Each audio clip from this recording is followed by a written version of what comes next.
Alright, what is going on everybody? My name is Andy, I build PCs, and today we're going to be doing a little rundown of a motherboard. This is a complete basic rundown of everything that's on a motherboard, the components. Basically, I'm just going to be going from top to bottom on what is what it does, and this is mainly for first-time PC builders, people who maybe have their eyes on their motherboard, they don't have it in front of them, they want to look at a motherboard, because I don't ever see guides like this. I wish I had this when I was building computers, but I have an AM4 board as well for reference in case you guys want to look at that. But there's just some parts, you know, little things, connectors, you might not know what everything is. I'm going to show you so you can double check if your motherboard has a certain thing or it doesn't. Let me show you my AMD board. So if there's something that is different, I will be showing you this board, and I will be showing you what's the difference. And this is just AMD. This is an AM4 socket. As you can see, it says right there, B450 AM4A. So this is the other motherboard I will be pulling out for reference, just in case there's something different, like I said. And this is an Intel socket. I have another one I could show you, but this is just kind of a random Intel 2011-3. So starting with the socket, we'll start with that. If you guys want to kind of scroll through and you see if there's something very specific, you're going to see that I'm going from top to bottom. So if you scrub through the video, you can kind of see where I'm at. So without further ado, let's get started. And this is the LGA 2011-3. I might have already said that. But this is where your CPU goes, and this is the socket. Usually it's going to say something like 1700 or 1200 or something like that. That's for Intel. So that is for your CPU. That's how you know what socket entirely that this is and what kind of CPUs will fit into this, because obviously not all CPUs will fit into all motherboards. Now, if we look at this AM4 motherboard, you can see that the socket is a bit different. They kind of look the same, but they're a little bit different. Some people might not know this, but this is for AMD. So AMD has their pins on the CPU that actually goes on here. Intel likes to have the pins on the motherboard. I believe, if I'm not mistaken, the most recent boards have changed that. So then going from the CPU, we're going to go to the CPU power delivery. So this is an 8-pin. It comes from your power supply. So when you want to get your power, this is like backup power for your CPU, basically. Adding on to that, this is your 24-pin. This is going to be where you get the main power, and this powers the whole motherboard, basically. So this is like dedicated power to your CPU to ensure everything runs nice and smoothly, and that the power draw is just efficient. It's not all going to one place. And then on the very top here, you guys can see it says CF or CFan 1, SFan 3. So these are for, sometimes your CPU fan is going to be on the top, but these are for system fans. So this is not for here. It's going to be when you have those RGB fans in your system, you plug them into these ports and they get working. Most motherboards as well that are not so budget have RGB little port, so you can control those lights and the colors, but this one does not have that. Going on to the RAM slots here, this is where your RAM is going to be. Usually it's not going to be like this. This is a weird socket, so it has them on both sides, but they're always going to be on the right side, if anything. You're going to have usually 2 to 4 slots. That is the most ideal. When you're running micro ATX motherboards, they are going to be 2 slots most of the time. Moving on to the form factor, I forgot to mention, there are many different kinds of motherboards. Not too many, but there's a few in terms of the size. This is micro ATX. There is ATX, micro ATX, which is this one that gets smaller. There's mini ITX, which is even smaller, and there is like ETX or something like that, very big, like server boards. But that gets very specific. It's not really on the consumer level of parts. This is where kind of we're sitting at. But micro ATX is always gonna work best. So any board that's smaller than another form factor is going to fit in the same case. So if you have a case that's really big, you can fit all kinds of motherboards inside of it. Opposed to like if you have a smaller case, you're sometimes not going to fit a ATX board, which is bigger than this one, or sometimes this won't even fit into smaller computers, because that's what you're going for, is like smaller form factor.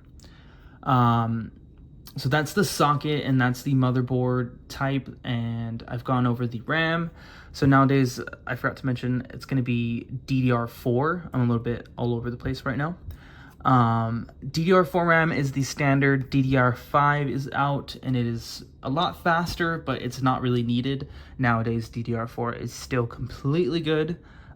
We made the move from DDR3 to DDR4, and now DDR4 is at the point that the old RAM was. It's very common, it's very cheap. You can get some very cheaply on the used market. You can get a kit for like 20 bucks, maybe 30.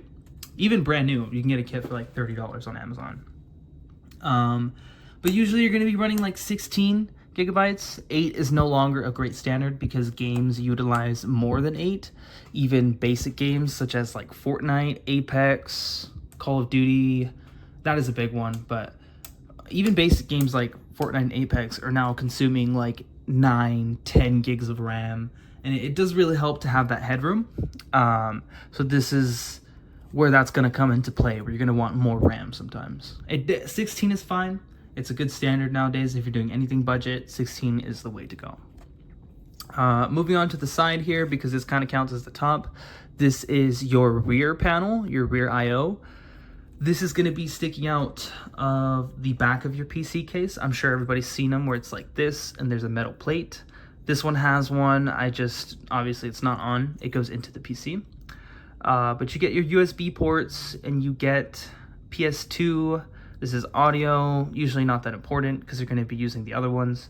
I'll explain later. And this is your Ethernet. So this one is a little basic.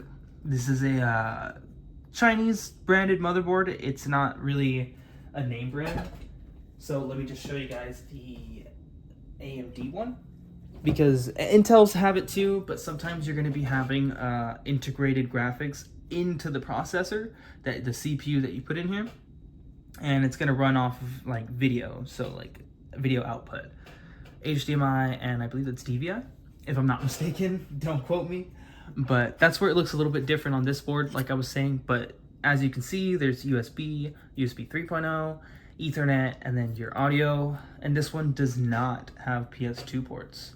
It has 2 USBs instead, which is more modern. It's a better commodity because we're moving out of the PS2 era.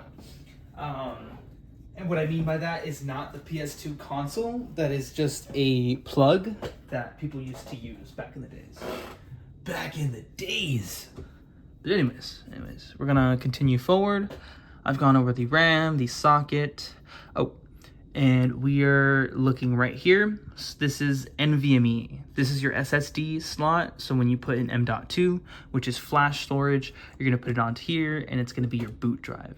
Most of the time, and while I mention this, I'm gonna go over this. It used to be SATA. So that is the interface that hard drives and SSDs would transfer their data through, and it's a cable that goes to, your hard drive or your SSD. So there's 2 different types basically, but this is M.2 SSDs, and NVMe, same thing, M.2, NVMe, the same name. But that's to differentiate that it's going to be your flash storage, and it's going to go onto the motherboard. Usually, and these little dots here are to distinguish the size. Most are going to be 2280, so it's going to stretch around like to there. Don't ever stress it if you buy a M.2 for your motherboard. It is 90% of the time going to fit, unless you get a super tiny one, which is, I have one on hand, but I just don't want to pull it out. It's going to be like this small. So those aren't really advertised like the regular ones, because obviously they're not going to fit. Those are for like laptops.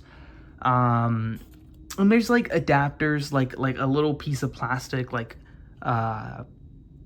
3D printed stuff that you can put so it can fit on there just physically, not like anything with the board. But yeah, you're going to screw it in from here. As you can see, I've been kind of jumbling with this little screw here. But yeah, that is the NVMe slot. All right, and then a really quick side note I forgot to mention about SATA. Sometimes if you're grabbing a budget board like this, like a AliExpress motherboard, and I'm mainly just saying this for people buying these kinds of boards, is that sometimes they will not be SATA 3.0. That is the most recent. It's not even that recent, but it is the fastest of the cable transfer, like the data transfer and the speeds. Some boards will have SATA 2. They will have SATA 2.0, which is a bit slower. So definitely look out for that if you're purchasing one of these motherboards, specifically like an X99. It will be like the first one will be 3.0 and then the rest will be 2.0. So if you're running like a SSD and a hard drive, your hard drive might slow up and that could affect your games. So I'm running a motherboard very similar to this in my PC. So I run it with the M.2 as my boot drive, and then my hard drive, which is 2 terabytes, just goes into here, into the SATA 3 port, because the others are SATA 2. I'm yapping a little bit about that, but that's just very specific if you're getting one of these. Like I said, moving a little bit more down, we're already getting to the bottom of the motherboard. This is the PCIe. PCI Express, that's what the E stands for, but everyone just calls it PCIe, and that is a lane to where you can plug in your graphics card. It might look very similar to a first-time PC builder or just anybody looking at one to somebody who doesn't know. These will look pretty much the same, but this is your DDR slot and this is your PCIe slot. This is where you put your graphics card right in the bottom right here, and it has a little lock. So when you want to open this, when you're putting one in, and then when you place the graphics card, it locks in place automatically, just like that. So then when you are removing your graphics card, you want to undo that tab so you can pull it out. I won't be doing a demonstration. Like I said, this is just a quick motherboard rundown. If you guys want other videos, if you guys want stuff like that, I will make videos on like installing basic parts. It's just good content, blank content to make that anybody can watch that's like a first-time builder. So this motherboard is PCI 3.0. It's going to sound like this, like the SATA 3.0 that I was mentioning earlier, but it is entirely different. The most recent is PCIe 4.0. That's what all the most recent graphics cards run on. The CPU itself also has to support that. So keep that in mind, guys, that not all CPUs will support a PCI 4.0 for like a graphics card. So if that's the case, it will just automatically run in 3.0. So don't worry about somebody says like your Ryzen 5 can only run up to PCI 3.0 and then your graphics card is 4.0. You will lose out on the maximum amount of performance, but you're not going to be significantly missing out on your gaming. It's not going to like fuck your game over, you know, excuse my language. But if you're running the 3.0 and the card is 4.0, the card automatically knows what to do already when it's plugged in and it turns on. It literally just knows what to do. You're not going to have to do anything. So don't ever worry about that. Moving on from that, this is your CMOS battery slot. So you usually have to put a battery here. They're like CR2025 or 2035 most of the time. But you put it here. This is to power kind of like your BIOS and some other things, and just motherboard settings that really don't have to do with like Windows. Yeah, so if you ever need to reset stuff like that, do a hard reset. That's most of the time what I do is I remove the CMOS battery, and it completely wipes the motherboard. Like all the settings it has, like XMP, RAM, and all that shit, it literally just like wipes it. This one doesn't have it in there, obviously, because this is not in use of a motherboard. I just have to mention, we all have to thank this motherboard for being an organ donor and sacrificing its life for the lesson today. This is a dead motherboard that I received on arrival. It was dead, and I had to get another one. So now it's here for you guys, so I can make a video with the motherboard rundown. All right, now, so this video is reaching about the length that I wanted it to. I will describe this in one moment before I go over all these little pinouts right here, because this is like our sweet spot. This is what really you might want to be knowing about. You might want to see and just look at your motherboard and like, hey, does it have this? Does it have that? But I also wanted to mention this is a PCI lane, PCIe as well. It's not for graphics cards or anything like that. This is a 1X slot. So the one that I showed you up here for the graphics card is an X16 or 16X, same thing. That's usually for like, that's a full size. So that's for graphics cards, like I said, everything you're gonna put in there. Usually these are gonna be on bigger motherboards. So you're gonna have a lot more on there, like 3 or 4, and that's for like Wi-Fi cards, Bluetooth cards. You know, you plug them in through PCI and just adapters or stuff like that. If you want to do things with those slots, there's a wide range of uses exactly for that purpose. Get creative. I don't know, figure it out. All right, so I'm going to start with the most complicated part, the one that scares people, and the one that everyone likes to talk about, like, oh, you did the front I/O panel, it's like putting in your cables, it's the worst thing. Listen to me. This is for your front panel. So this is for your power button, your your reset button, things like that, and you literally just that. This is a pinout on the board, so when you turn on your computer, there's a cable plugged into here, and it shorts that little thing right there, that black one specifically. It shorts that, and what turns on the PC. So most will not come color-coded like this. This one is actually very nice. I like how they do this. I wish more companies did this, and they show a positive, negative of which side you're supposed to plug it in. You can actually turn on a motherboard without putting it in a case. You just get a screwdriver or something metal, and you tap those 2 pins together, and it shorts them, and it turns on your computer. That's all that is when you are plugging in those cables for your case and your front panel. Because it's called front panel because it's going to be to the front of your case. This is just an extension cord. When you plug those cables in, it's just extending that circuitry to your computer, or your case, sorry. Very simple, but can be very complicated sometimes. There's labeling on the motherboards all the time of what goes where. Or you can just look up your model number for the motherboard specifically, and you can just find it. It's pretty easy. The next port that's going to be right here is USB, and it says FUSB 1, and that is because it is front USB 1. It is just the first one that you want to use if you're plugging in USB ports to your case. Most of them do have this. They're going to have USB 2.0 and 3.0. This is the 3.0. It is usually, it's always blue. The little connector that goes to this part is going to be blue.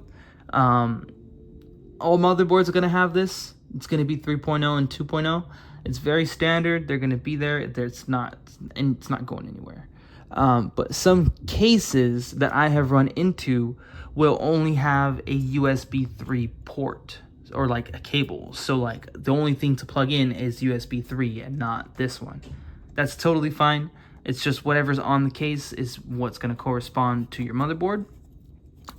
Some even have where it's like 2 different ports that connect to this on the same one. It's just 2 different wires separated. I will ignore this a little bit, but this little thingamajig here, it's a plastic piece. You guys either can or can't see it, but it's right there. That's like the same method I mentioned earlier for the CMOS. If you want to wipe your motherboard settings, you remove the CMOS battery and then you put it back in after you do your thing, or you just take this little thing off. I'm not going to take it off, and you have to place it on another pin on the board, and it shorts it, so it just it does the same thing. That's not important. I just wanted to go over it. This is for your system fan. I might have mentioned earlier that this top one up here was for the case fans. That is for the CPU. I was mistaken. Some are switched, so that's why I was confused. But this is your CPU fan up here. And then down here is going to be your case fan. So that's like for the fans that are on the case, not the one for the CPU. And lastly, I believe this is the last thing to go over, is going to be HD audio 1. So this is for your audio jacks. Same thing as, like, if you guys couldn't really tell from, you know, the pattern, these are all just extensions. These are all where the pinout goes, and the cables will plug in to extend that signal. This is the same thing here. So this is for your audio port, like on the front of your computer where you plug in your headphones. This is what's going to connect that signal. It's very simple. There's even an audio chip right here. That is Realtek. That's not important, but it's a brand. Realtek Audio. And that is literally just what gives you your audio corresponding to that chip. That's where you plug that. All right, guys. So that is about the end of the rundown of the motherboard. And lastly, I just want to let you guys know, if you are having any problems, if you're a first-time PC builder, you're trying to get one of your own going, if you have any questions, guys, like about your motherboard, your model, something you're looking at, I need to know if it has this, or I need to know if it has 4.0, or it has the SATA, or if it has NVMe. Go ahead and drop a comment. Let me know your motherboard type, like the just the name of it, like if a B550M from MSI. Let me know your problem, what you're trying to figure out about it, and I will help you guys to the best of my ability. I will let you know if I'm not too knowledgeable, if I can't figure it out. Most of these questions I am very knowledgeable to answer within motherboards, like socket types, RAM, this and that. If you guys just have any questions, just drop a comment down below. I'll help everyone that I can if you're having troubles with your first time PC.